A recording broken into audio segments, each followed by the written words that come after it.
Hi hello नमस्कार T family, मी कोमल. सर्वप्रथम तुम्हा सर्वांना श्री स्वामी समर्थ. शुभ संध्याकाळ.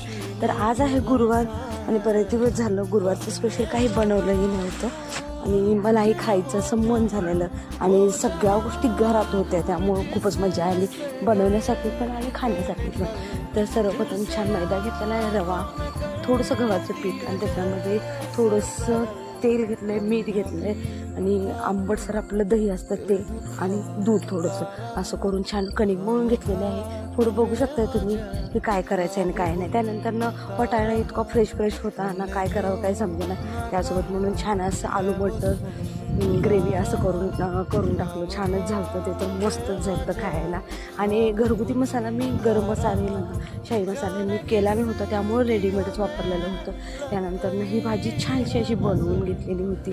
खूप दिवसानं बेत केलेला रोटीचा, त्याच्यामुळं आवर्जून मुलांनी खूप छान एन्जॉय केलेलं होतं. त्यानंतर छान ही आहे कणिक मळलेली, कमी क्वांटिटीमध्ये बनवलेली होती, फुगणीशी टम्म झालेली होती. छानसं असं तर हे लाटून घेऊया आपण.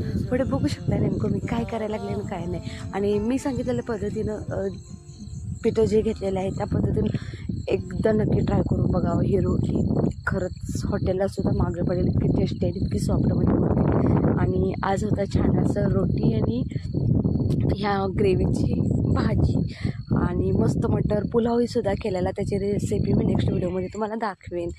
आणि देवाला छान असं नैवेद्य वगैरे दाखवून घेतलेला. हा ब्लॉग तुम्हाला जरा लाईक करा, शेअर करा.